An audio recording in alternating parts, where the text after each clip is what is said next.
Donald Trump announced a trade war against Canada after they announced that they will recognize the Palestinian state. Make America great again by forcing Americans to pay more in food and gas in order to protect their favorite genocidal apartheid state in the Middle East. MAGA has to be one of the most fraudulent political movements in modern human history. The United States is completely Zionist occupied. How does this not infuriate every single American? Donald Trump and MAGA Zionists wants to make your life harder by retaliating against anyone who doesn't serve Jewish supremacy, even if it means harming our economy. This meltdown by Donald Trump shows that Zionists are panicking. Countries recognizing Palestine isn't new. 147 countries recognize a Palestinian state. That's 75% of UN countries. The entire world has supported Palestine for years now.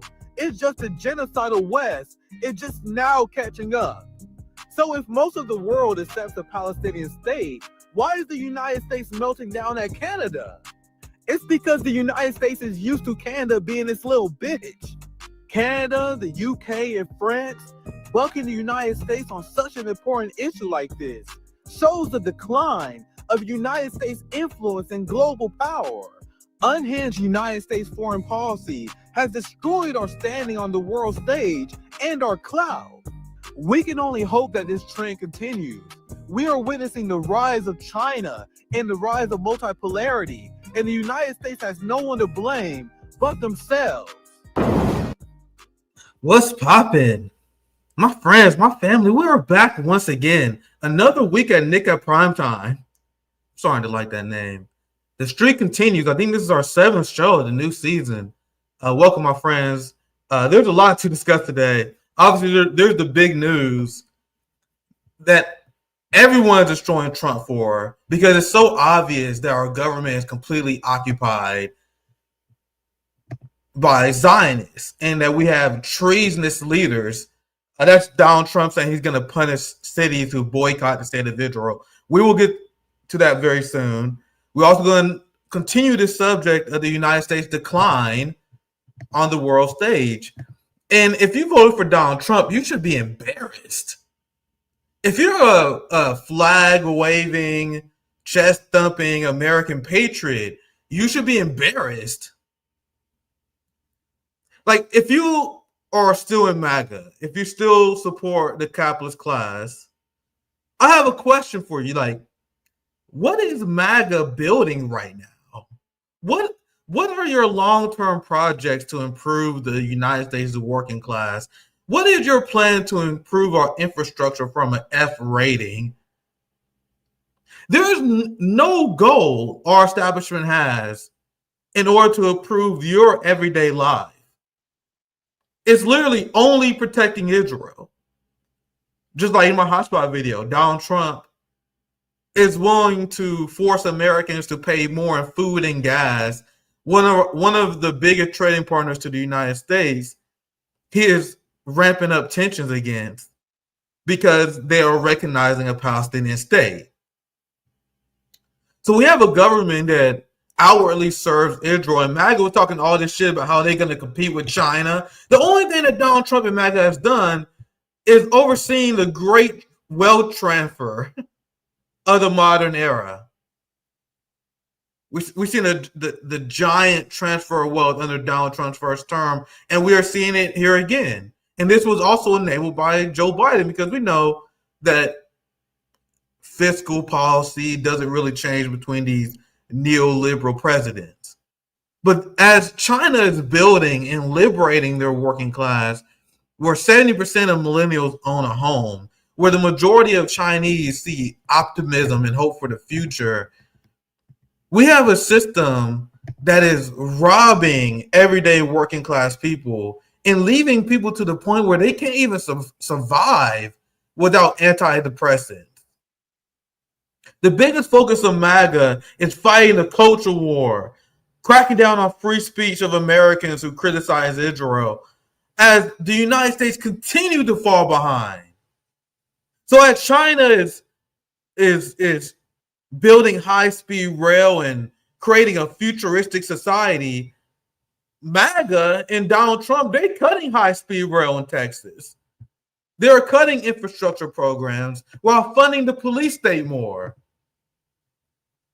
So they can crack down on the rise of anti-Semitism. That's the focus of Donald Trump and MAGA. As they were saying, their plan is to take on China. So what have you accomplished thus far? What is your program that you have been building that will allow you to catch up to China?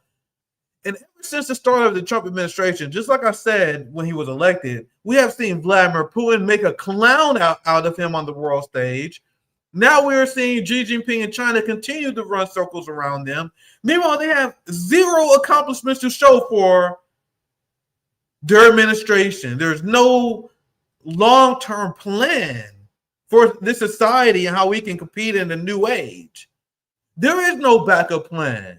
This is how every single empire rise and fall, overstaying their empire as China is uplifting the working class, as they are building modern infrastructure. We pissed away trillions of dollars in Afghanistan, replacing the Taliban with the Taliban. The same way we are pissing away billions of dollars in order to prevent Ukraine from being a buffer state. So we don't want Ukraine to be a buffer state, so we spend trillions of dollars fighting a useless war. And China is innovating, destroying us in AI. They are releasing new plans and innovations all the time. So we have seen MAGA become complete failures. The only thing they're willing to do is further this American humiliation ritual. I don't know what else you can call this other than this. This is Mike Johnson. This is the fucking most creepiest aspect of American politics that is completely normalized. In order to reach leadership, you are forced to pose in front of this ridiculous fucking wall with your stupid, look at this stupid fucking tiny hat. So here's Sarah Huckabee Sanders, the governor of Arkansas, showing her Jewish masters and going through the humiliation ritual to let them know whose side they are on.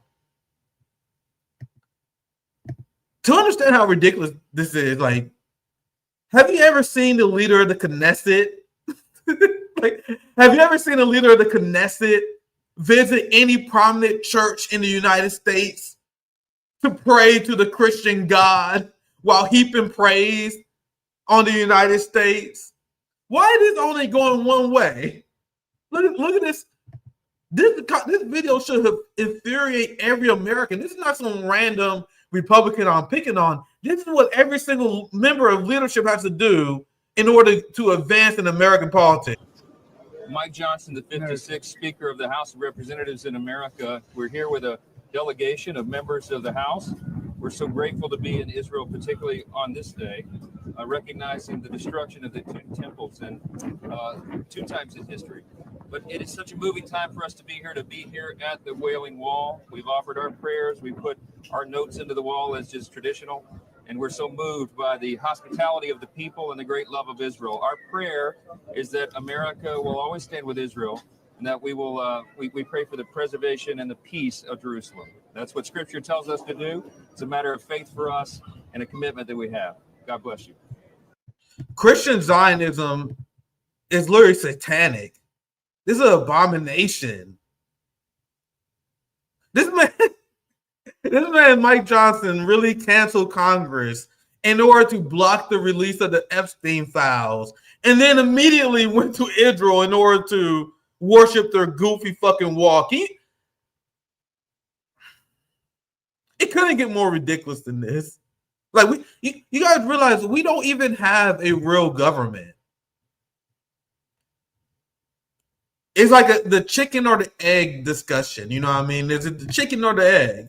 Look at these fucking stupid ass tiny hats. Like, here's the Democrats and not just the Republicans. It's the entirety of the ruling class. Is it the chicken or the egg? Has the United States been hijacked by the Zionists and we are Zionist occupied? Or is it just a result of the United States foreign apartheid project? That the United States is part of Israel? That wall is essentially part of the United States? There's much discussion over this. I think it's mostly nerdy talk at the end of the day. Whether we are occupied by Zionists or whether the United States is just inherently part of Israel. To me, it doesn't really matter what direction you take it. I think both are valid, right? What do you guys think? To me, it's the chicken or the egg discussion. But either way, no matter what angle you take it, we are essentially a fake ass country. A country ran by Jewish supremacists, and we just so happen to live here in order to serve them. Yeah, I think I'm hearing Savvy telling me about this. Rest in peace, Duane Vogel. Longtime supporter of the community. I saw a few comments, so that's pretty sad to hear. We have a comrade who passed away, so rest in peace to them. I'll read the super chat as well. Is it illegal to criticize America and Israel? They are trying their best to do so. It's essentially is. You face capitalist retaliation. Now, Donald Trump, and we're going to get to this on top of the show here, how he's going after states who swore to boycott and protest against the state of Israel. And there are a lot of people who are reacting to this news now, but it's not anything new. Like this started years and years ago. Even under the Trump administration, Trump was teaming with Ron DeSantis to crack down on states protesting in the state of Israel. But come on, man. People call me anti-Semitic because I made fun of this shit. Look at these stupid fucking hats, your stupid wall.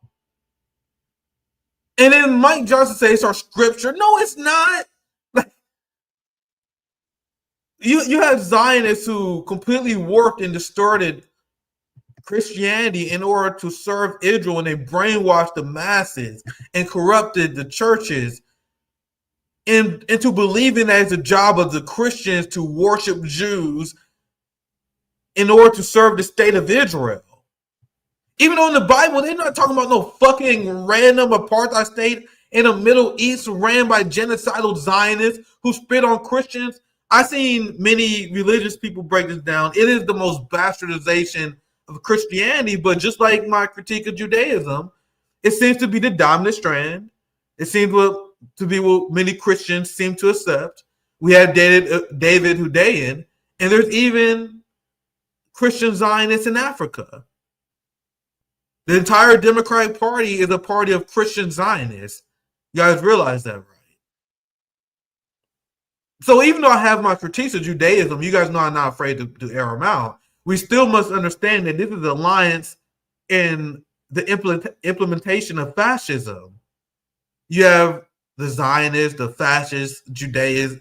You had the fascist Jews, for lack of a better term, teaming up with the fascist evangelicals in order to create this apartheid state in the Middle East so they can have an aircraft carrier so they can dominate the region. Essentially another extension of their power in a region they always wanted to dominate. So they would love to make it illegal to criticize Israel. This is our friend Caitlin Johnstone. This is extremely weird, and it's extremely weird to pretend it's not extremely weird. That's why I thought it was extremely weird. When people call me anti-Semitic because I'm like, bro, this fucking shit is stupid. I promise I'm not an edgy teenage atheist no more. I respect people's different beliefs. But if your beliefs leads you into supporting genocide and to selling out your people to a genocidal apartheid state for advocating for censorship, for advocating for the murder of children, I don't think we are obligated to respect any religion or any belief that leads you down that path. You know what I mean? We are social creatures. I think if you was to like mock Dr. Cornel West, for example, for his religion, you're an asshole. Because clearly, even if you agree or disagree, we had disagreements in the past. You have to admit that Dr. Cornel West, his religion, just for example, leads him to do good things for good people. This thing that got me out of my edgy teenage atheist stage. I'm like, okay, religion doesn't really affect how good of a person you are. And this is what I really believe. Like, if you need scripture or a book to tell you to be a good person, you kind of already morally warped. Like, we don't need that. I don't need the tale of going to heaven to be a good person. But if someone is inherently a good person, they don't need that tale either. They will just say, and they will advocate that their religion led them to be a good person. Like Dr. Cornel West, all the people you see who donate to charity, all the people who are legitimately good people. This is why I got people in my family who are deeply religious. And that's why I'm very respectful and I admire my mother's belief because she's still religious. Why would I disrespect my mother's belief? Because my mother is a kind, loving, caring. She never hurt a soul her entire life. So it would be you'll be an asshole to disrespect that person. You know what I mean? Who they're a good person, and as a good person, that's reflected through their religion.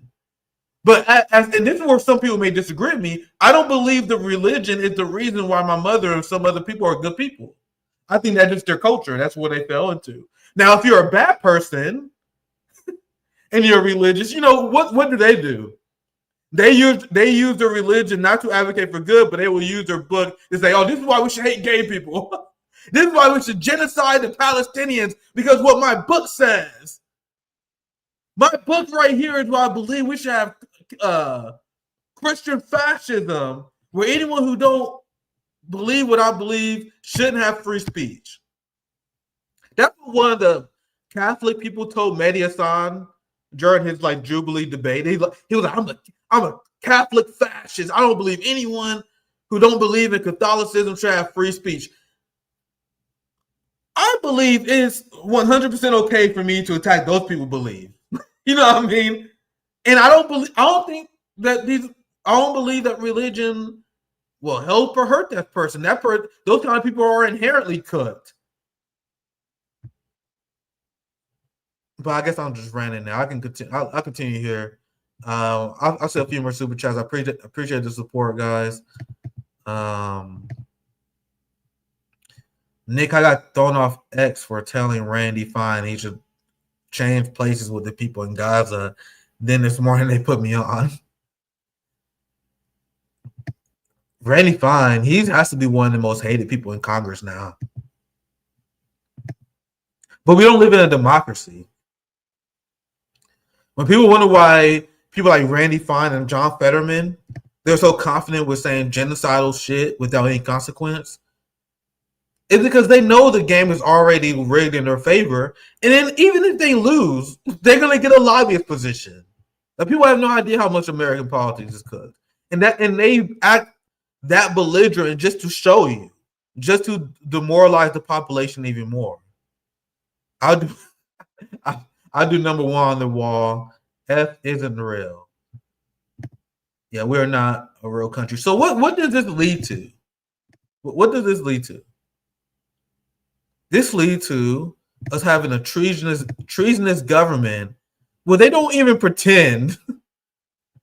They don't even pretend that they are representing us. In fact, we are living in an era of unprecedented rise of xenofascism. Germany, the UK, completely cooked. Many of these countries are already completely cooked because, especially after October 7th, after the order to implement the final solution was put in, and this is when the great noticing happened, because Zionists put out the order. They put out the message that it's go time. Every single Israeli asset that we have, it's time for you to go full-fledged pro-genocidal, pro-Israel unapologetically. Like, think about all the people who never talk about geopolitics, who started putting out statements about Israel has the right to defend themselves. We've seen a great unmasking that the ruling class, they almost got so arrogant they couldn't imagine something like this happening. Where even people in the MAGA right is criticizing U.S. support for the state of Israel. Now you have Trump saying this. Oh, Jesus Christ. So we have Donald Trump that is waging tariff wars on countries because they are recognizing Palestine, which will directly pass the cost on to consumers. It's a deeply regressive policy where the ruling class is not really impacted. They can shift numbers around. They can adjust their shipping routes. The blow is not felt by them. The sacrifice is felt by the consumers inherently. So Trump wants you to pay more so we can defend the honor of Israel and use our clout on the international stage to defend Israel. Now Donald Trump has reached the next level of treasonous behavior. This is probably one of the greatest acts of treason we've ever seen from a president. The Trump administration will halt disaster relief funds to U.S. states and cities that boycott Israel. This is our friend Proud Socialist. I love this account here. What happened to America first? Look, U.S. links $1.9 billion in state disaster funds to Israel boycott stance. This, in a rational society, this is where people should hit the streets. This is where, to me, this is an impeachable offense. Like, this is way bigger and legitimate reason to impeach a president than Russiagate and all the nonsense that Democrats came up with. But I'm gonna show you guys the complete and utter MAGA meltdown, because everyone and their mama, no matter what you are on the Overton window, because even if you're on the right, the idea that you withhold aid to a people just because they don't support Israel, it's batshit crazy. So you even have people on the right, bro, that's like, what is this? Here, Matt Walsh. There is no way to reasonably claim that this qualifies as American first. Jake Shields. Trump will let Americans die if they don't pledge allegiance to Israel. Let's just hold that thought, bro. Think about the implications of what this means. Trump will let Americans die if they don't pledge allegiance to Israel. Like I said earlier, this is a complete act of treason. It's time for MAGA to wake the fuck up and realize that Trump is an agent of Israel. He's an agent of the capitalist class. Once again, this is more of the chicken or the egg conversation. What's first?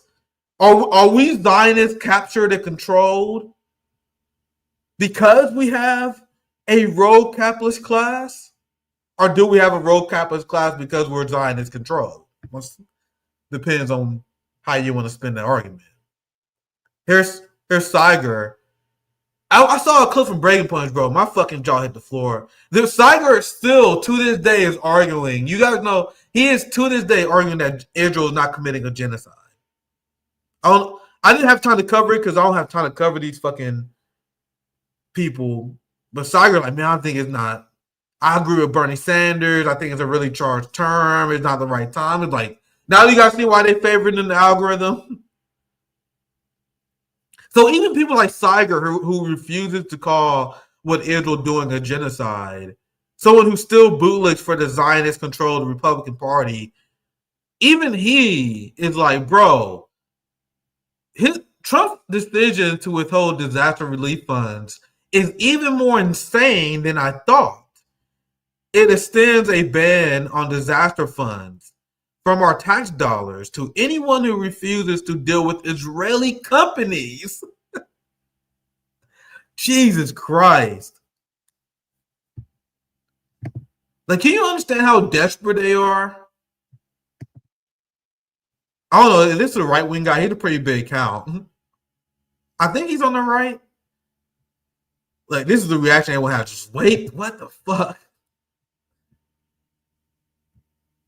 Oh, look at my tweet. Look at my mini tweet banging. I'm just now checking up on this. Look, I said Christian Zionism is pure cancer. Like, this tweet banging. This is kind of wild. I'm going to get to this because this is what Trump, he already did this before. Texas City requires Israel pledge for hurricane relief.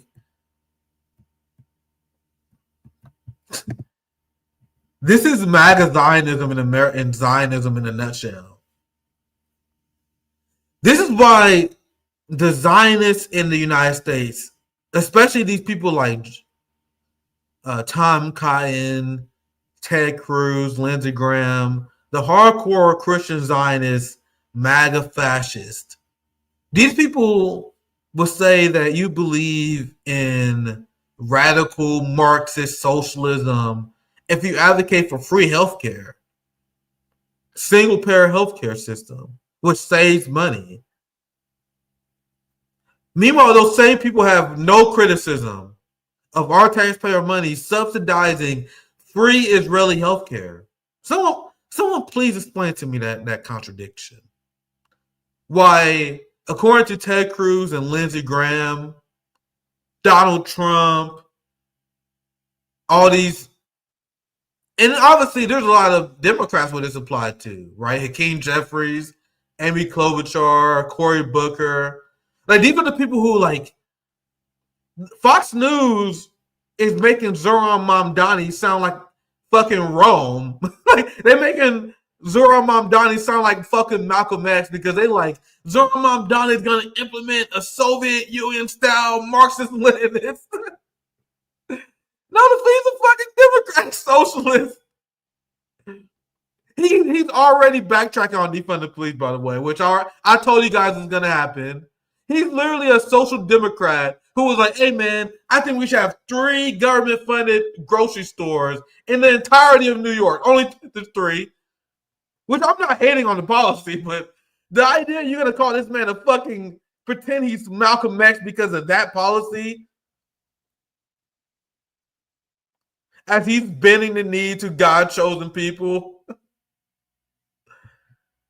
So the same people who call Zoran Mamdani and Bernie Sanders fucking Malcolm X, fucking Rome Bethea, Marcus Garvey, they would have no problem with Israel getting free healthcare off our backs.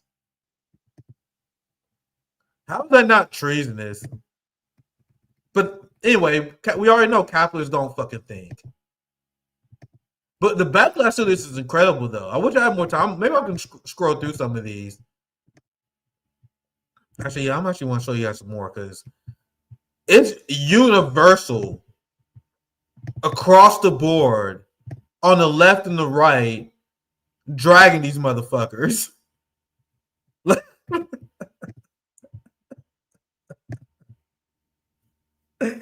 Oh, man.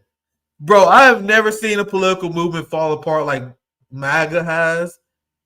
Which credit to them because the Democrat genocide cult, they rode with Genocide Joe to the end, bro. Literally until he was forced to pull out. Because he collapsed. This motherfucker literally had a mental collapse on the debate stage. And it was that moment, it was like, damn, I guess we're done.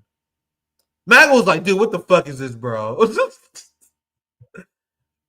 We already know, you gotta know Donald Trump, despite what these MAGA grifters say, Donald Trump is historically unpopular as a president. Majority of the American people hate Trump. Go outside and ask people about Donald Trump.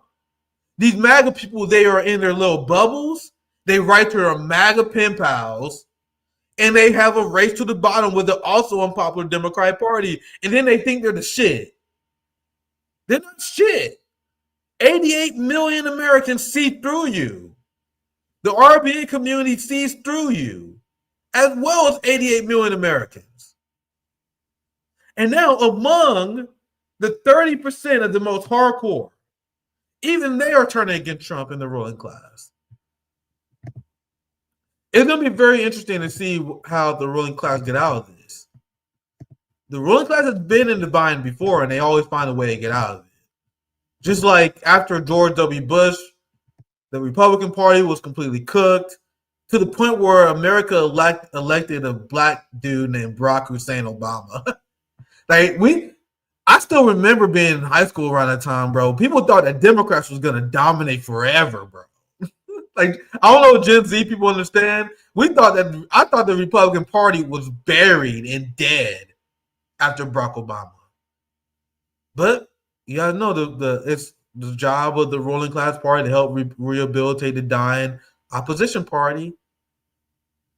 You have Barack Obama win on a progressive platform and win on ending the wars, and then he bail out the banks, tank black wealth, expand George W. Bush's war from 2 to 7, become the drone strike king, and then that leads to Donald Trump. You guys see how the Democratic Party bailed out the Republican Party? And right as the Democratic Party was historically unpopular, after the historic failure of Barack Obama, they have Bernie Sanders that comes. Hey guys, look, we are going to change the Democratic Party. Then a ton of people get sheepdog back to the Democratic Party. Bernie Sanders tells them to vote for Hillary Clinton and Joe Biden, and they back in business. Joe Biden wins the next election, they're back in business.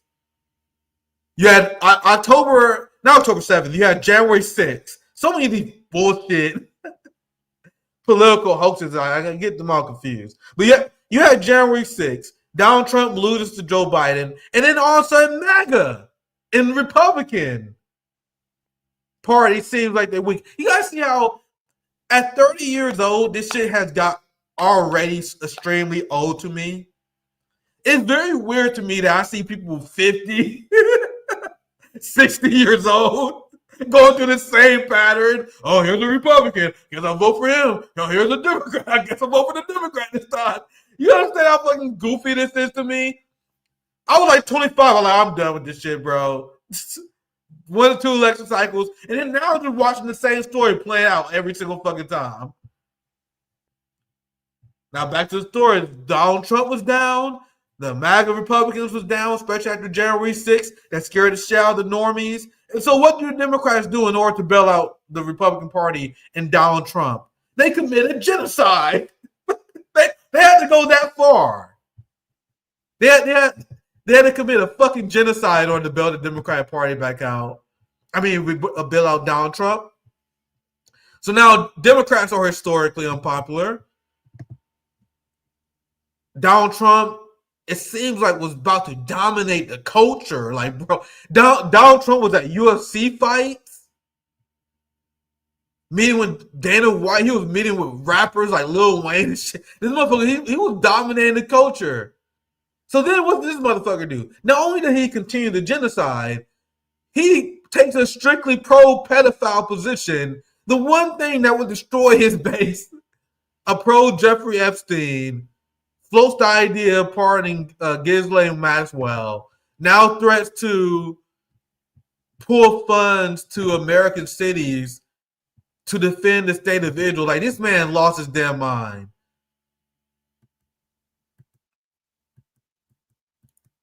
You actually see the people on the right destroying him on this. That Nick Fuentes whooping his ass. I already show you guys that one. I just want to show you. I want to see more MAGA accounts. Dan Bilzerian is an anti-Zionist, but he's an anti-communist reactionary guy. But he's an example of how much the Zionists lost the broad Overton window. And Dan Bilzerian, he has great tweets on Israel, but he makes me fucking cringe because he's the kind of person that don't you know that the Soviet Union and communism was created by Jews? I'm like, God damn it, dude. Everyone in the RBN community, we know, because I explained this many times before, Karl Marx's critique of capitalism came from analyzing Western societies and comparing it to indigenous structures. And he explained how when you look at indigenous societies, they had way less wealth than these Western industrial capitalist societies, but their people was much happier. They had better health. They seemed to be less sickly. And Kwame Ture has a great lecture where he explains this, where he always backs down the idea when people say, don't you know that Marxism is a Jewish or white idea? He's like, no, the idea of Marxism came from analyzing indigenous societies, indigenous structures. How indigenous society provided free healthcare for each other, how the society as a whole owned the means of production. And that was the basis and thesis of Marxist theory. It's not that the whites or any Jewish person created Marxism and socialism. It came from analyzing already existing structures that was largely prevalent in African, indigenous countries, South American countries, essentially non-Western societies. So the idea was like, man, if the West is so much powerful, if we really believe in Eurocentric dominance and the fact that we are such a much better people, why do we have more? Why do we steal from them, but we still are so worse off? Like when you look at the indigenous Hawaiians, they lived a very socialist-like existence. When you listen to Awani K. Trask, she explains how they got all the work done. They only work like 4 hours a week. They make sure everyone had a house. Everyone was extremely well fed. Like, this is how indigenous Hawaiians lived before the West colonized them. And then you had colonizers who they judged the indigenous Hawaiian population harshly using their racist, Eurocentric view of the world. I explained this to you guys before. How they saw these indigenous Hawaiian people who would work super early in the day, finish by around noon, and then they will relax and feast for the rest of the day. So these white Europeans who are used to waking up late and working late, they would view these indigenous Hawaiians as lazy, and they would view them as savages because they didn't have the same central planning model as they did in Europe. That's how they justified dehumanizing them. Oh, we need to bring society to the Hawaiian peasants. Guys, why did they run their society that way? Because Hawaii is extremely hot. So you didn't want to be working during the prime of the day like many people did in Europe. And many European slave-running societies, they don't give a fuck about working the people to death. But if you have a society that care about people, that want the best out of your people, they realize the best thing they can do is work when the sun is still setting, when it's still early in the morning, and then from the rest of the day, they can relax and chill and build community, and then they provide it for everyone as everyone needed to be met. Now, so when Western European society saw these people, they just viewed them as savages who didn't have society. Even though the white peasants in their societies had a life expectancy rate, they only lived to be around 26, 30. Like these white peasants in the European society, they had lead poisoning. Like 30% of them died before an age of 8. That's why it's hilarious when you listen to Nick Fuentes and all these white supremacists. They're like, don't you know we had these great societies? You mean those great societies where you were lucky to live before you passed the age of 14? Those great societies we had no plumbing. Where people died of you guys know in medieval Europe, and I'm kind of ranting here, but that's what my show's for. You guys know in medieval Europe, they averaged a famine around once every 25 years. Once every 25 years or so, they will have a famine that will wipe out a vast majority of their population. Famines is the history of Europe. And the ruling class survived them because their central planning model was so horrible. Remember, despite our critiques of neoliberal capitalism replaced feudalism. It replaced the monarchy system where the ruling class would just essentially steal all the wealth. And they will steal all the wealth. They will ban the peasants from hunting. They control the food and the supplies. So you know what happened because of this ridiculous central planning model that the master race came up with? You have famines all the fucking time. Whenever you had droughts, whenever the crops wouldn't go the way they want, they had no backup plan. And you guys, this is how my show is. I told you guys before, I was a fan of history before politics. You guys thought it was bullshit. I can rant about history, especially like European history forever. And when you study European history and when you study the history of the white peasant, white supremacists sound so stupid to you. Because what do?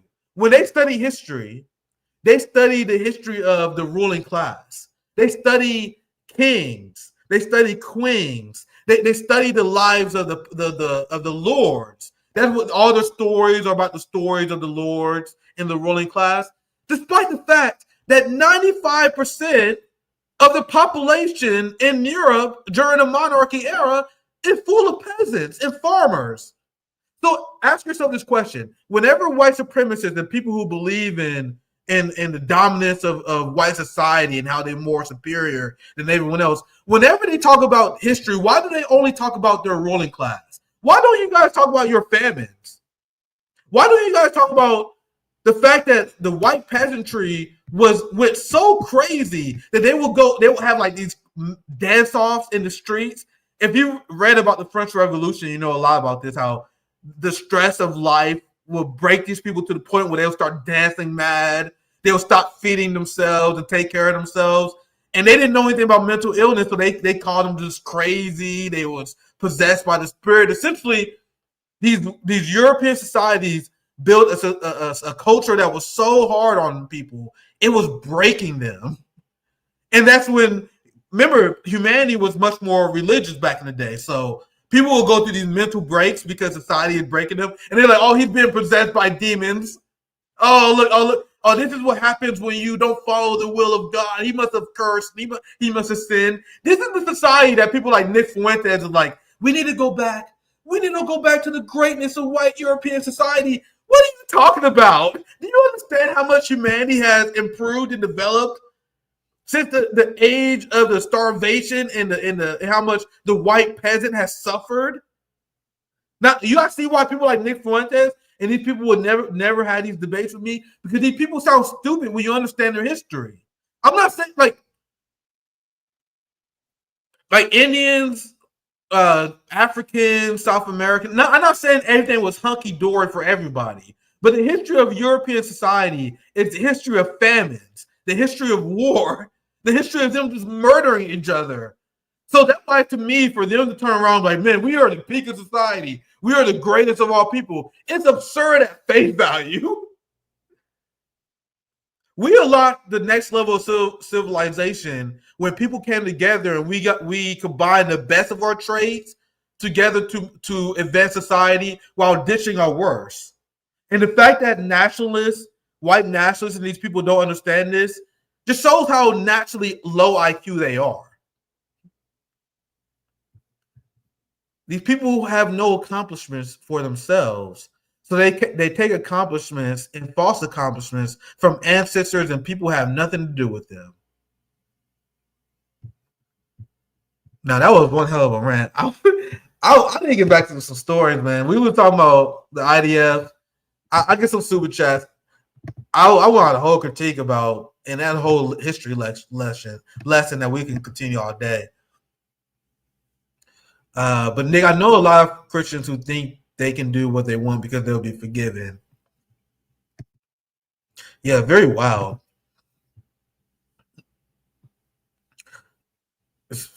I don't understand, man. I don't get it, but I'll move on. I'm not gonna go on my edgy ass rants.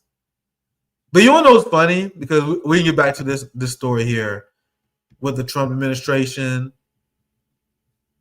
I was showing some reactions. Trump administration will halt disaster relief funds. And they took so much heat from this. I want to look at some more reactions as we cover this. I'm just kind of interested. Because now you have the Trump administration backtracking. Here, Crystal, denying American victims of natural disaster aid if they're insufficiently supportive of Israel, absolute insanity. Trump will block federal aid to all. Say, look, bro, this is spreading like wildfire. This is another right. This person right here is so cringe. She's a hard right winger, bro. But here she is. So let me get this straight. The government takes our taxpayer dollars that are supposed to be used for our disasters and are now threatening to withhold it if Americans choose to boycott Israel, why is Israel even being considered when it comes for disaster aid for Americans? So you know it's bad when, if you don't know this person, I see her tweets every once in a while. She is one of the most cringe culture warrior MAGA accounts you can find. Just one of those generic motherfuckers, right? The fact that even the hardcore Trump sycophants are recoiling at his actions just shows how much the Zionist capitalist class has been exposed. Now, I want to dive deeper into why they're doing this, though. I wrote a great thread about this. Let me see if I can dig it up. Because I have an ongoing series where I want to highlight the victories of the resistance. Because some people, they just focus on the suffering of the Palestinian people, which is very, very legit and very valid. Don't misunderstand me. I do think it's very important to focus on the people and highlight the stories of the people who are suffering because of genocidal apartheid. But what I also like to do to implement revolutionary optimism is talk about the victories of the resistance that many people don't like to cover. Liberal Zionists actually view these victories of the resistance as a bad thing. Bernie Sanders, to this day, is against boycott, divestment, and sanctioning Israel. He thinks it's too deflammatory. He says it will be punishing the working class of Israel, and he's spread bullshit about how he has, I'll just have a principal critique against sanctions. Meanwhile, Bernie Sanders voted to sanction Russia. Just to highlight how much these people are full of shit, if you don't know. But I don't like sanctioning people. Hey, Bernie, we need you to vote for sanctions on Russia. I got you, bro. No shame.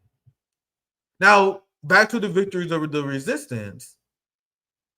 Yeah, Chomsky is another one. Chomsky has a lot of bad takes, man. He has a lot of great takes. This is one of his bad takes. Chomsky is also notoriously anti-communist as well. And that's very cringe when you dive into his very Western. You can tell it come from his elite education. Like I gotta be careful because I do think Chomsky did do a lot to awaken human consciousness on a lot of issues.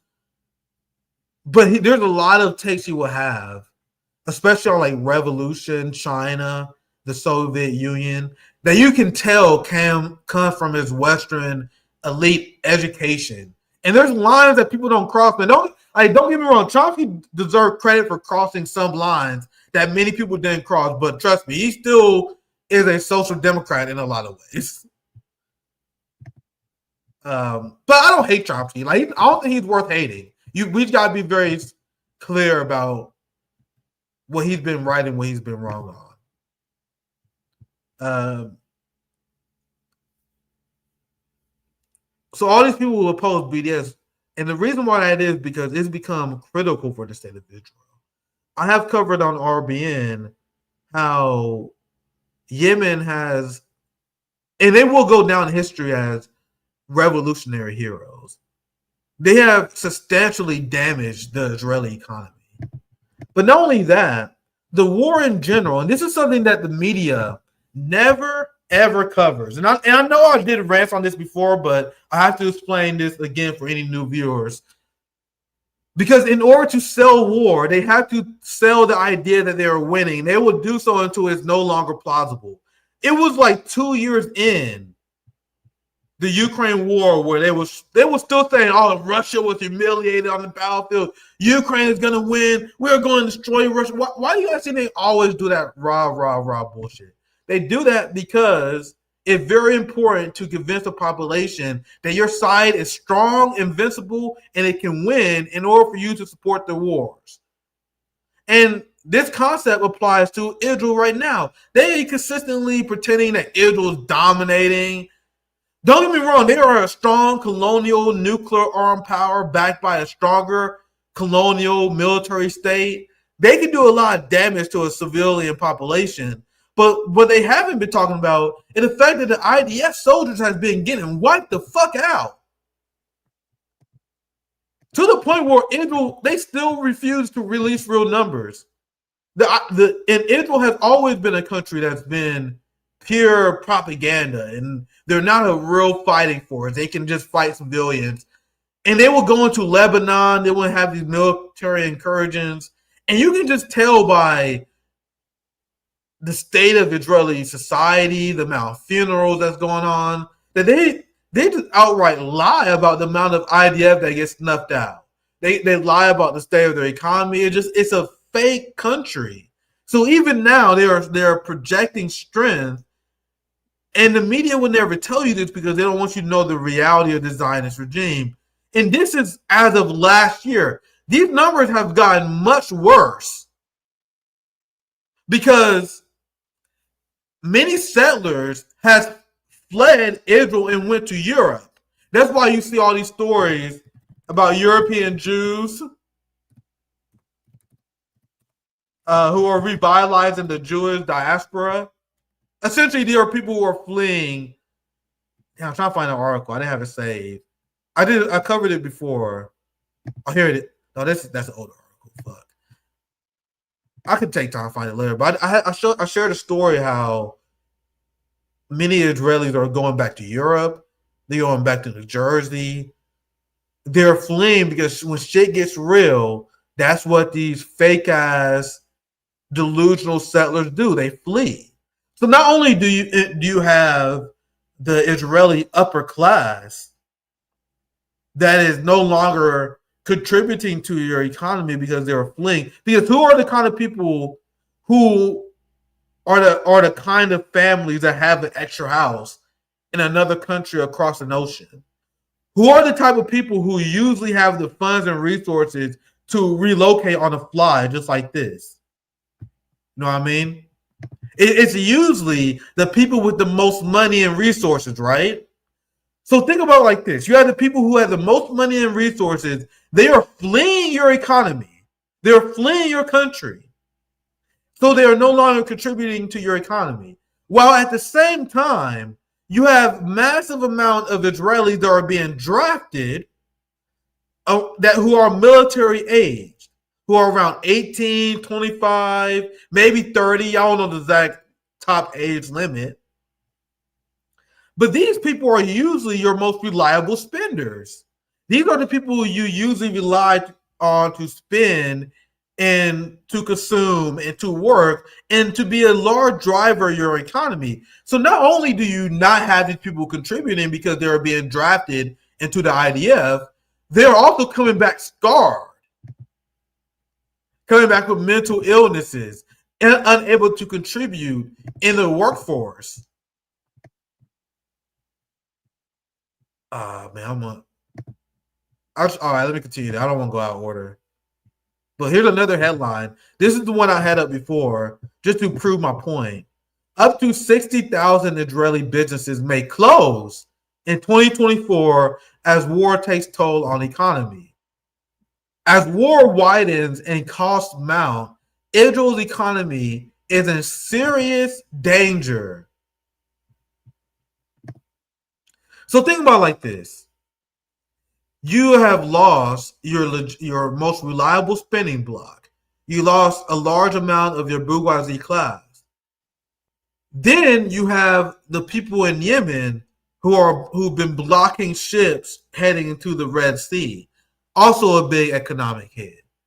And on top of all of this, on top of all of the trauma you're going through, you have international boycotts against your country that are only escalating to the likes we've never seen before. Not only have BDS been whooping the ass of Israel for the last few years, it is now worse than it's ever been because of the genocide. There are people who never even thought of boycotting Israel. They are now looking up what companies support Israel.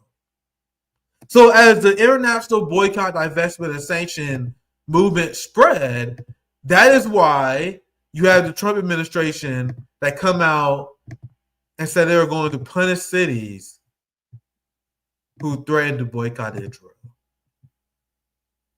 So I mentioned this before, and I may be a sweet summer child when I said this. The West don't want to ruin their outward image that they project onto the rest of the world. They would love to project the image of supporting democracy and freedom of expression, but as long as they can keep the population in control. The fact that Donald Trump has to do this, the fact that Donald Trump has to punish states that boycott Israeli companies, this shows how desperate Zionists have become. It's just like AIPAC coming out of the shadows.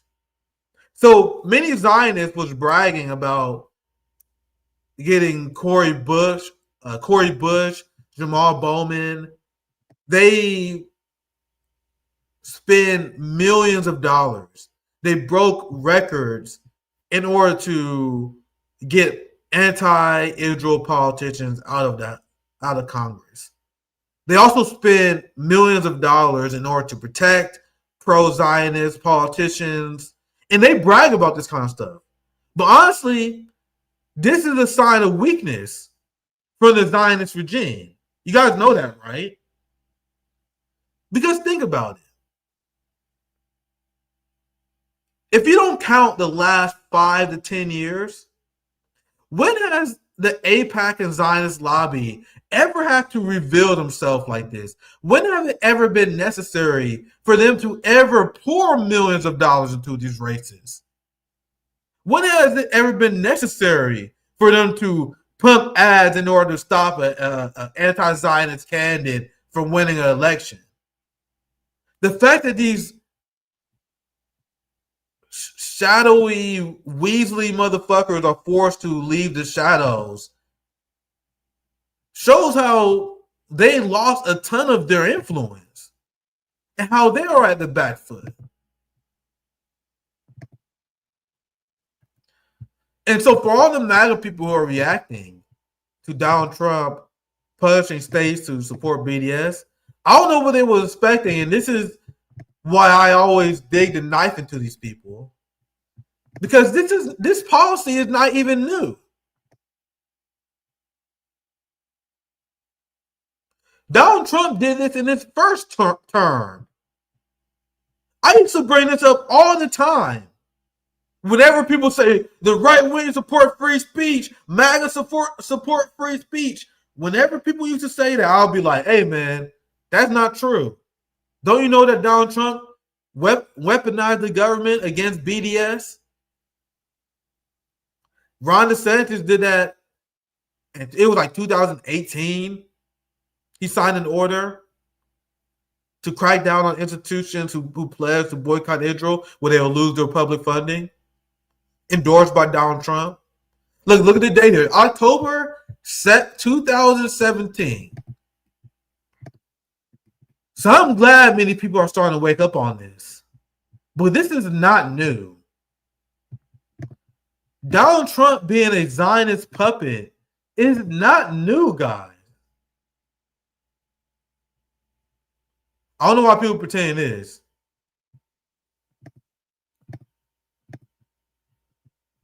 Another thing that shows how much Israel is being cooked, and I definitely want to cover this. Let's see how I hit the article put up. Because it's really hard to find accurate numbers on the amount of IDF who was snuffed out in Gaza. Because Israel propaganda, they want you to believe, Zionist propaganda will have you believe that the IDF are these elite fighting troops. No, they are diaper soldiers. they are diaper soldiers who can only fight against children, civilians. They wear children lingerie. They snipe children in the head. But they've proven time and time again to be completely ineffective as a legitimate fighting force on the elite global stage. To the point where they get snuffed out by resistance groups all the time. Why do you guys think these cowards, when they engage in war, they just hide in tanks? And then whenever they actually fight in squad, there's all these videos I've seen on Telegram that would never be shown on any. We probably get in trouble, in fact, showing this on YouTube. Of these Hamas ambushes on the IDF members. And then there will be funerals that are like, this is why we got to kill everyone in Gaza. Oh my God, my 22-year-old fascist grandchild was killed in the ambush. He was just engaging in some ethnic cleansing. Like, your grandchild isn't a victim. He's going to go down as a modern-day Nazi. In the same way people celebrate Nazis being snuffed out, is the way I celebrate the IDF being snuffed out. So what the Western media never tells you is the immense cost of engaging in the genocide for the state of Israel. Not only in terms of their reputation, but they have scarred their entire society. So not only did, going back to what I just mentioned earlier, not only did they take out their most reliable spinning block, not only did their bourgeoisie leave and flee, and they're fleeing the settler colonial state, the people who are coming back from this conflict are coming back broken people. And you want to know what's going to make me fucking put a gun in my mouth? Is when Hollywood, in around 2 to 3 years, those fucking Zionist scumbags in Hollywood is going to make films about how the IDF soldiers struggled. They went their internal conflict while engaging in the genocide of the Palestinian people. Well, the same thing they did with these.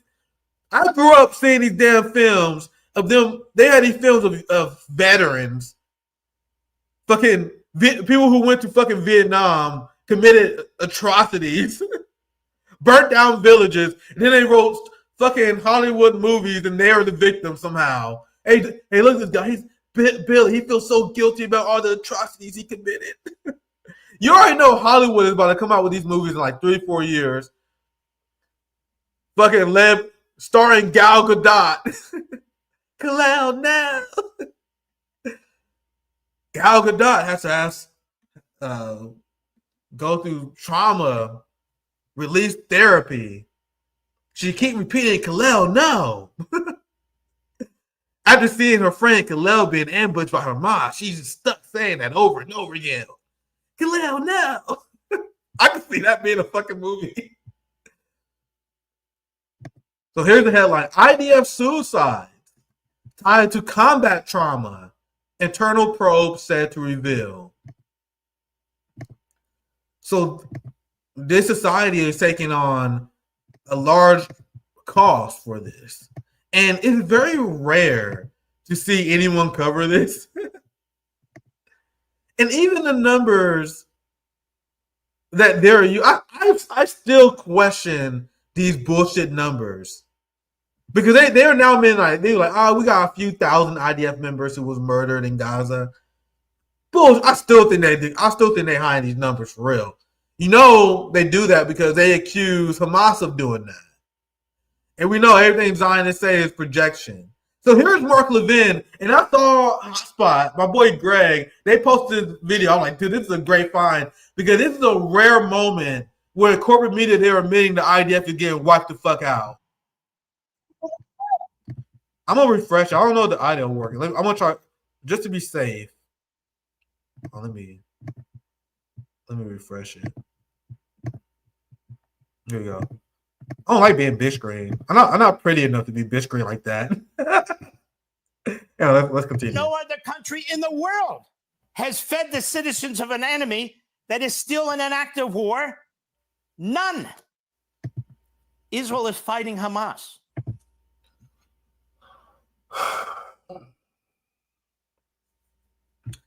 The pure evil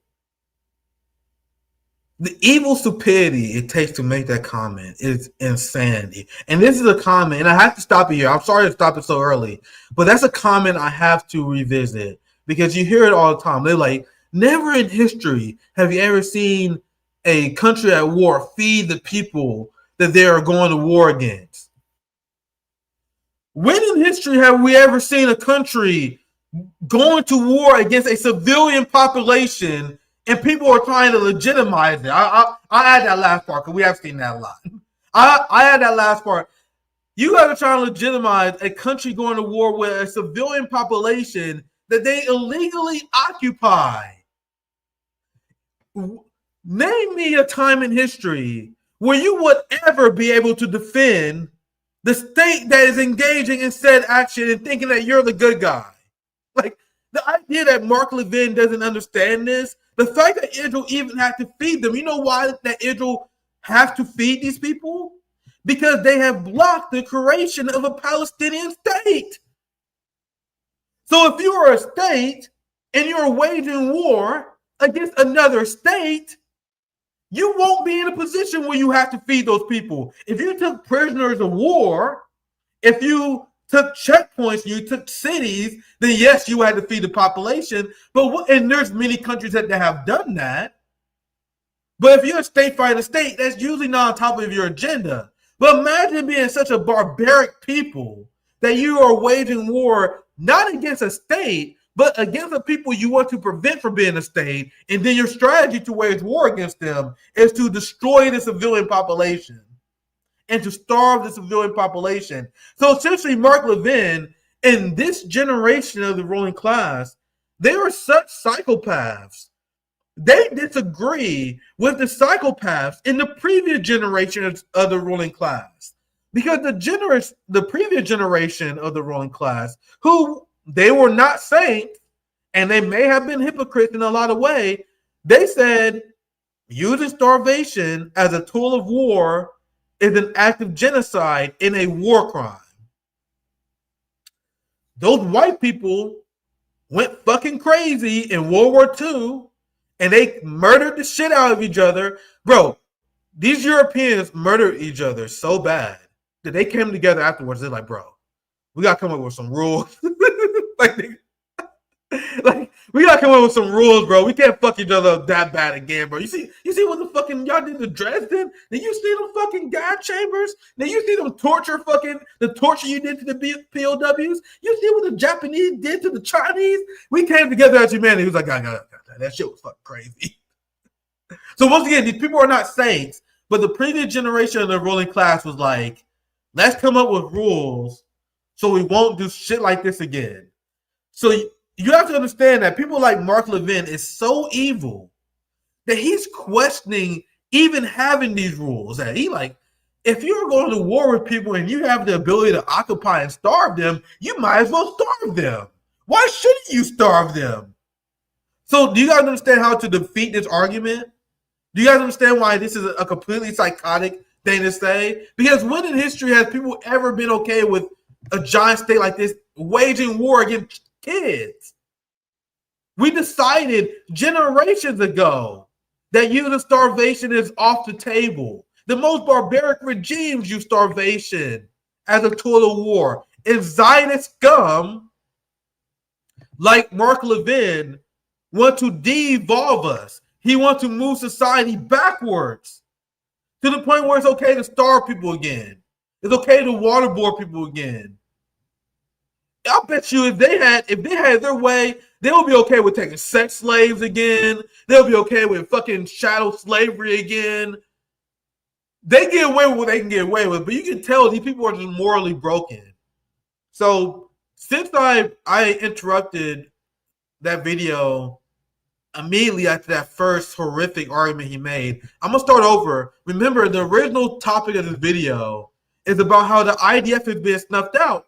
But if you was to Google, and I did some research before the stream, Google how many IDF members was murdered in Gaza, you will find like 10 different answers. You know why? Because the IDF purposely engaged in disinformation And the media just accepts it. The BBC never questions them. Western media never questions them. And any journalist who would question them, they wouldn't allow access to. They're not even allowing access to Gaza. So question for anyone here. How would anyone even be able to verify how many IDF members was murdered? Do you trust Israel to tell the truth about this? So we can only take hints. And I think this video is a great hint here. There's been many. Another way people can tell is chatter on Israeli social media. How Israel is a very casualty-averse society. Still, it's a society with less than 10 million people. So whenever you have a young settler die in a war, it's generally big news.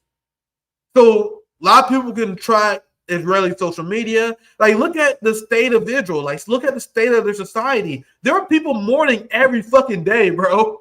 Like, if you go to Stop Anti-Semitism, if you go to these Israeli accounts, every fucking day they're like, here John, he died. He was ambushed while hiding in a tank. He was hiding in a tank. He was ambushed by Hamas. He was a poor child. Go ahead, look it up. There's so many different these tweets. So we can use these anecdotal evidence to come to these conclusions, because I don't trust anything that come out of the Israeli state. Now listen to Mark Levin and his meltdown regarding all the IDF soldiers who were murdered. No other country in the world has fed the citizens of an enemy that is still in an active war. None. Israel is fighting Hamas. You know how many IDF soldiers it's lost? No, you don't. Why? Because the American media doesn't give a damn. The Western media doesn't give a damn. Who are these IDF soldiers? They're young men and women. They're the citizens of Israel. They come out of the restaurants and cafes. They're plumbers. They're electricians. They're truck drivers. They're doctors and nurses. They're regular people. How many of them have died? Just regular people committing a little genocide. Just engaging in a little starvation as a tool of war. Anyway, I'm sorry. I have a hard time not stopping this. I'll let it continue. But then you got to see this unhinged meltdown, because this is how you know the IDF is getting snuffed the fuck out. They're doctors and nurses. They're regular people. How many of them have died? Nobody wants to know. Almost 1,000. Oh, Mark, 1,000? It's a nation of 9 million people. That would be like tens of thousands of our soldiers dying, on top of tens and tens of thousands of Israelis who were slaughtered by Hamas. Bro, every single day they tell you that Israeli lives matter more than Americans. Like, imagine framing something like that, bro. They say this all the time, like October 7th. You know, the event where we killed most of our own people there, where we engaged in the Hannibal directive. They're like, that would be the equivalent of like 10 9/11s. Why are Americans okay with these motherfuckers dehumanizing us like this? Shut the fuck up. But I enjoy this clip because this is Mark Levin's tears. He's like, why don't you guys cry for the IDF members, the poor IDF members who die? Fuck them. You guys understand, these IDF people are going to be suicidal. They're going to have mental illness, and they are the enemy of humanity. I have seen so many clips of IDF and Israeli people being yelled at restaurants. Bro, they are not welcomed internationally. So there's this mental illness crisis in the IDF. So I think we should be doing our best to I need to be careful what I say here. We need to keep the pressure on these motherfuckers and make it likely that they will actually take out a terrorist. Let me say it like that. Because whenever an IDF member commits suicide, that's a rare act of the IDF actually taking out a terrorist. I was just asking. See, this is why we get fucking deranked all the time in the algorithm. Let's finish this clip. Like tens of thousands of our soldiers dying, on top of tens and tens of thousands of Israelis who were slaughtered by Hamas. Israel is surrounded. by hundreds of millions of Arabs who've got more land than they know what to do with. They're surrounded, this tiny little democracy. And the funny thing is, they're the indigenous peoples of the area. They go back over 4,000 years. The archaeology proves it. They're the indigenous peoples there who are told to get out. Tell me, how many Christians are left in the Middle East? You know, Judaism was born right there in the Holy Land. Then Christianity was born right there in the Holy Land. 600-700 years later comes Islam. How many Christians are left in the Arab countries? Well, we have Coptic Christians in Egypt. They're under attack. They're being killed there as well. Tell me, how many Jews are left in any of the Arab countries? Two-state solution? Is this a joke? Bro, what? Bro, where do I even start? For one, there's a healthy Jewish population in Iran, for one. Secondly, you said, where are the Christians in the Middle East? In Gaza? Being bombed by Israel? In Yemen? Being bombed by the United States? In Syria? Being bombed by the United States? There's no bigger threat to Christians in the Middle East than the West. And I'm not even going to get started with that 4,000-year bullshit. Get the fuck out of here. I'm supposed to have respect for these people and their belief? Don't you know we're allowed to commit genocide because the fucking sky genie told us that this is our fucking land? How about you shut the fuck up? Like, the idea that I'm supposed to be... Once again, I respect people who have good beliefs. I am not in a million years ever going to respect this. So this is Mark Levin melting down about IDF members getting snuffed out. Here's Donald Trump. I'll play a few more clips. We're almost done here. We got a 90-minute rant stream tonight. What's poppin'? I hope you guys are enjoying. I love doing these solo night shows. I've been having fun. This is our 7th straight show. I had our show with Shama, which was a banger, man. I love talking to Shama. I'm more of a tanky and she's more of a Trotskyist, and I don't agree with, like, there's a lot of things we don't agree on, but I think we make a good team. I'm a big supporter of Shama, and we're gonna have her back on. That's gonna be a regular series. My show with DDG, that's gonna be a regular series. Nico House, and he's gonna be back here very soon. But we got banger after banger after banger lined up, and I'm gonna keep the streak going for as long as I can. That's why these Nick at Primetime shows, they're gonna be like history, theory. I didn't that whole history lesson. I didn't have that plan, but I love history. Like, that's what got me into politics in the first place. That's what a lot of these night shows are gonna be. Especially when I go solo, it'll be more of me talking about theory, history. You know, things I kind of picked up throughout the day. You know, I'm a bit of a reader. I kind of study a little bit. I'm always in the lab cooking. I got a few more receipts I want to show. I had to say, I think I was supposed to play this clip earlier, to be honest. I think I should have played this clip when I was talking about Trump selling out to Israel, but I'll play it now. This is Trump being, he was questioned about the genocide in Gaza. I don't think it's sad. Look, they're in a war. Some horrible things happened on October 7th, as you know. It was a horrible, horrible thing. One of the worst I've ever seen. I've seen a lot of bad things in some president in terms of wars and potential wars. I mean, if you look at the one that we just stopped, there are thousands of people being dead already at the border between Thailand and genocide. So he refused to call it a genocide, but this is what people do. It's so fucking absurd, man. But for sake of education, I get into it. The idea that they present October 7th like it was a legal military operation. There's a reason why they have to lie about October 7th. Because it was an amazing act of resistance and a giant humiliation for the Israeli state.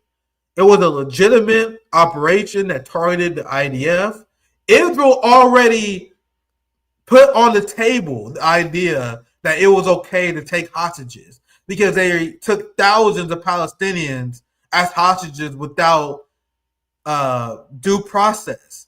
You had teenagers, children, women being held hostage by Israel. So Hamas planned a genius military action so they can take hostages, so they can exchange and free the Palestinians that was stuck in Israeli torture dungeons, and that is exactly what they accomplished.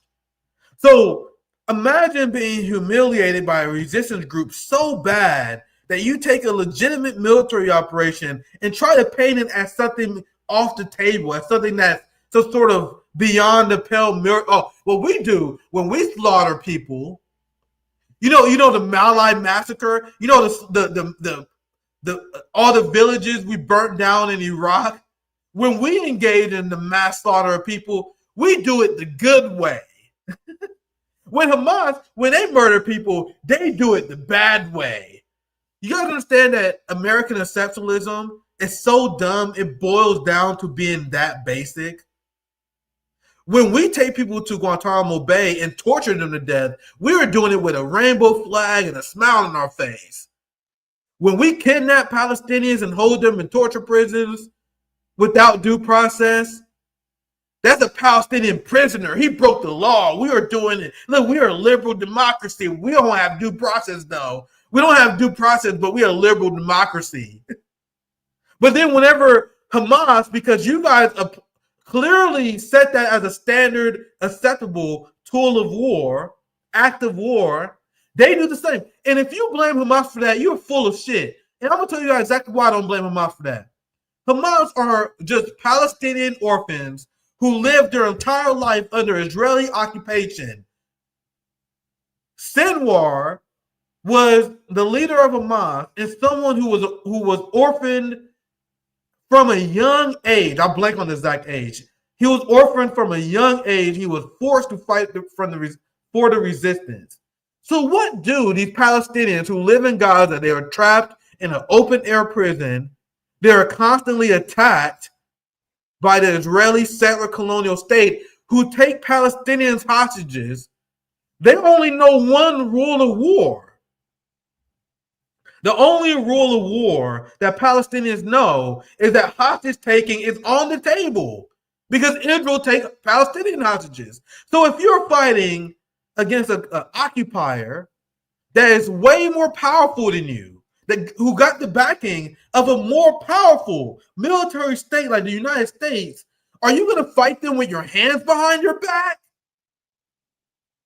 It'll be one thing if Israel wasn't kidnapping people and Hamas was uniquely doing this shit. But let me know in the comments if you guys disagree with me. But this is why I don't give a fuck about that. They're taking IDF people at a military installation hostage so they can secure the freedom of Palestinians that Israel already took as hostage. Do you guys agree with me on that or not? That's why I see social democrats, people like Bernie. There are people on the left that will say, oh, I can't condone Hamas. I can't condone hostage taking. Shut the fuck up. Grow up, man. They got a view of life like children. Like these people who once again, I cannot emphasize enough, 90% of Hamas are orphaned, including Sinwar. They know nothing other than Israeli occupation. They know friends who was kidnapped by Israel. It's just a fucking reality of life. That when you're in war, you get kidnapped by the enemy. But these annoying Marianne Williamson, Bernie Sanders, Zohran Mamdani, who condemns Hamas, these people, they believe that these Palestinians, that they should take the moral high ground. That they should turn around like, we're going to take the moral high ground. And I know that Israel take us hostage. I know that Israel do all this stuff to our population, but we will turn the other cheek. That's typical white supremacist fantasy that people even on the left, social democrats like Bernie Sanders is guilty of. The idea that the colonial power can engage in whatever crime they want, and then they fantasize about the indigenous population turning the other cheek. The same way they fantasize about the indigenous population turning the other cheek to the white colonizers who were genociding their people. It's a fantasy that's very prevalent among liberal Western circles. So people like Bernie Sanders, Zohran Mamdani, Matt Duss, Marianne Williamson, they'll be like, we condemn the Palestinians because we hold them to a higher moral standing than the government that we support. Absolute moral bankruptcy. I have two more receipts I can share. We had almost at 90 minutes. Big shout out to a fifth for sharing this. And I mentioned this many times before, but it's very important to remember because what the media keeps leaving out, they keep saying that Gaza is suffering from starvation. You hear this all the time. Gaza I tried to set my browser here. Children in Gaza are suffering from starvation. How? Who is starving them? Like now, there are people now who are reporting on this story, and they refuse to tell the truth. They use the passive language. They will say a Palestinian child in Gaza died instead of the fact that they was murdered by Israel. And one part that liberal Zionists are missing out, and it's on purpose. We know this. But the Western media have been purposely leaving out. Because if you was to watch CNN, if you was to watch MSNBC, and I scout these motherfuckers out to see what they're saying, even the liberal channels repeat the lie that the reason why there's starvation in Palestine is because of Hamas is stealing the aid. What they keep leaving out is that Israeli settlers are actively engaging in the blockade of food and aid going to Gaza with the straight up purpose of starving the population so they can replace them.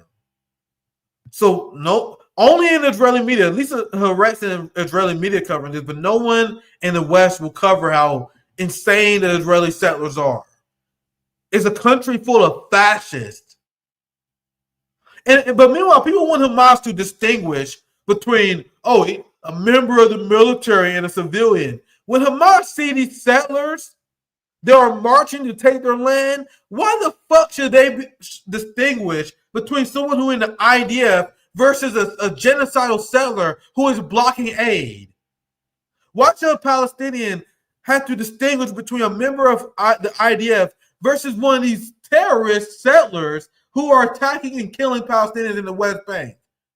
So these are the people who condemn Hamas, and they will say, I condemn Hamas because Hamas shouldn't attack civilians. What are you talking about? Every single grown adult Israeli who served in the IDF, who is engaged in settler colonialism, who is engaged in activism like this especially, is inherently not innocent.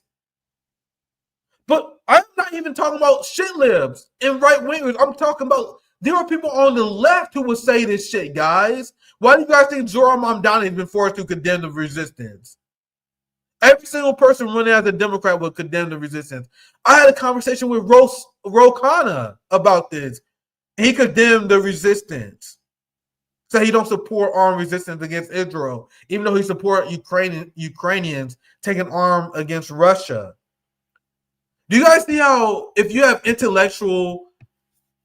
have revolutionary discipline, if you study history, if you understand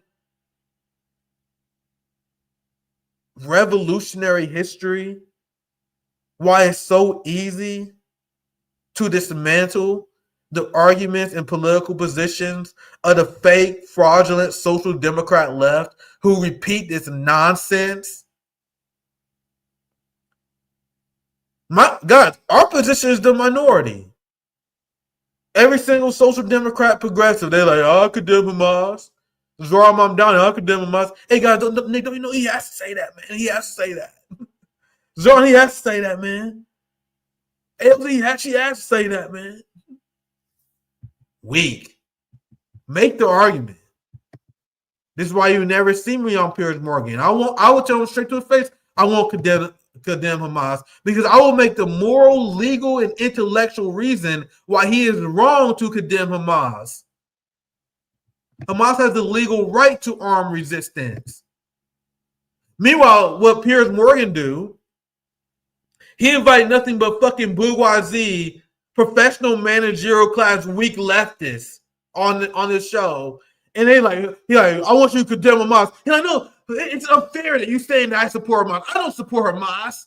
No, you actually do support Hamas. You say you don't support Israel killing children. You support my. Why don't you condemn? I don't support my. You guys, they give up and they argue from a position of weakness. I will look Piers Morgan in his pasty ass fucking eyes and tell him exactly why I commend Hamas and destroy him intellectually from that basis. Which is why you will never see me on that show. Which is why you will never see me. That's why the corporate media has me on a blacklist. And that is despite our girl Bree, our friend Brianna Joy Gray from the Bad Faith podcast. She specifically reached out to Piers Morgan. And he was like, hey, she was like, hey, I have a recommendation for a very smart black leftist for you to have on the show.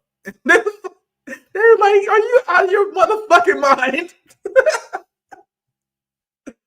I got so many like stories like that I can tell you guys, but I'm not that petty. I'll be petty every once in a while, but you guys don't know the shit I know from the inside, bro. It's crazy. Like someone will recommend me to someone and they will it's obvious they're like, nah, I don't fuck with that nigga, man. And I'm like, what? Anyway, hope you guys enjoy the show. We're 90 minutes in. Another therapy rant session. Hope you guys have been enjoying Nick on Primetime. Our numbers are slowly rising. You know, the YouTube algorithm, they hate us. So it's a struggle on the channel. On X, it's always a bang on X. I got a big following on X.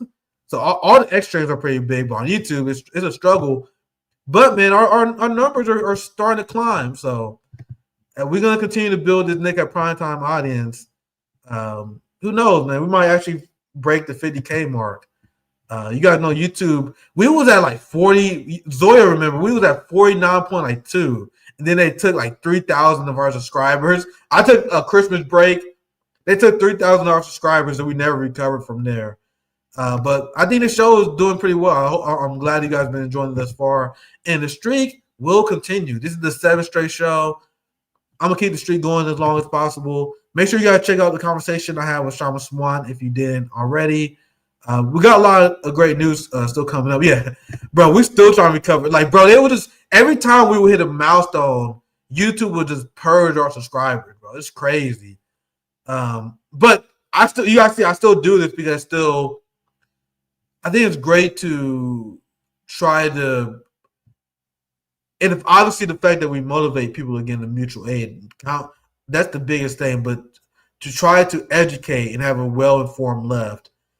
Not only I get to have conversations with like people with Shama, I have conversations with people all around the world, get to work with amazing people like my friend Zoya. It's a great community we build. I think that's more important. Like even if the YouTube algorithm hold us down, I want us to keep your head up because we're building community.